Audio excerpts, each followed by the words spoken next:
বিশাল বাড়ি জুড়ে এখন শুধুই জীর্ণতার ছাপ। আগাছায় ঢেকেছে বাড়ির বেশিরভাগ অংশ। অনেক জায়গায় জানলা দরজাটুকুও অবশিষ্ট নেই। যখন তখন খসে পড়ছে ইট। অতীতে আরামবাগের মাধবপুরে রায় পরিবারের এই বাড়ির জৌলুসে চোখ ধাঁধিয়ে যেত গ্রামবাসীর। পুজোর কটা দিন জাঁকজমক ছিল মনে রাখার মতো।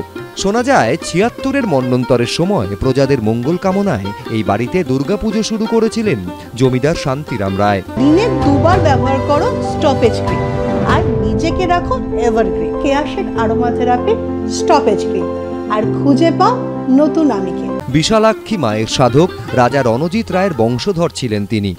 ৭৬-এর মন্বন্তরের সময় থেকেই আমাদের মা দেবীর আরাধনা করার জন্য এই পুজো আরম্ভ করেন। মা দেবীকে আরাধনা করেন যে তার জন্য এই শক্তি হয়, এই মন্বন্তরের জন্য এই এলাকার লোকেদিকে তিনি কিছু উপকার করতে পারেন, তাদের সেবা করতে পারেন। সেই সেবা ধর্ম নিয়েই তিনি এখানে পুজো আরম্ভ করেছিলেন।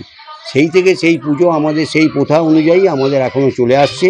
রায় পরিবারের কুলদেবী বিশালাক্ষী, তাই একসঙ্গে দেবী দুর্গা ও দেবী বিশালাক্ষীর পুজো হয় এখানে। সপ্তমী থেকে নবমী ৭২ ঘণ্টা হোমের আগুন জ্বলে। দশমীতে বাড়ির সকল সদস্য মিলে বিশেষ মহামন্ত্র পাঠ করেন। দশমীর পরেও এক সপ্তাহ চলে মায়ের আরাধনা। এখন পরিবারের বেশিরভাগ সদস্যই গ্রামের বাইরে থাকেন, তবে পুজোর সময় এখানে ফিরে আসেন সকলে। মন্দিরের আটচালায় চলে জমিয়ে আড্ডা।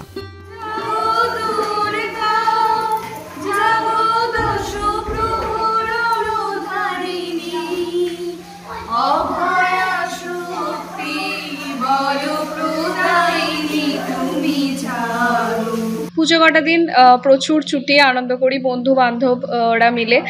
তাছাড়া এখানে ম্যাক্সিমাম লোকজনই মানে আমাদের বাড়ির বাইরেই থাকে, কলকাতায় থাকে। তো সেই কাকুরা পিসিরা দিদিরা সবাই বাড়িতে আসে।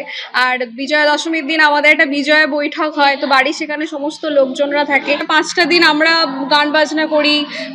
এখানে তো আরতি হয় সন্ধ্যাবেলায়, সবাই থাকে তখন। তারপর মায়েদের তো পুজোর জোগাড় এসব করতেই হয়, পুষ্পাঞ্জলি দিই। সব মিলিয়ে বেশ মানে জমজমাট পুজো আর কি। সময়ের সঙ্গে পুজোর জৌলুস কমেছে, ভোগ থেকে আয়োজন সবই আজ অনেকটাই ফিকে। তবু আজও পরিবারের সদস্যদের এক সুতোয় বেঁধে রেখেছে এই পুজো। বাপন সাঁতরা, এবিপি আনন্দ, হুগলি।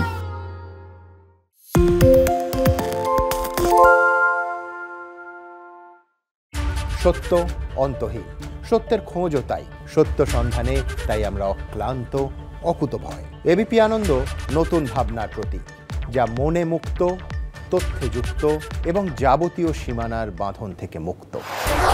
সীমা না শব্দটির মধ্যেই লুকিয়ে আছে মানা শব্দটি, যেন চোখ রাঙানি এক অদৃশ্য বেড়াজাল, যা আটকে রাখে আমাদের এক ছোট্ট গণ্ডির মধ্যে। একমাত্র সঠিক খবরই গড়ে তুলবে এক মুক্ত সমাজ।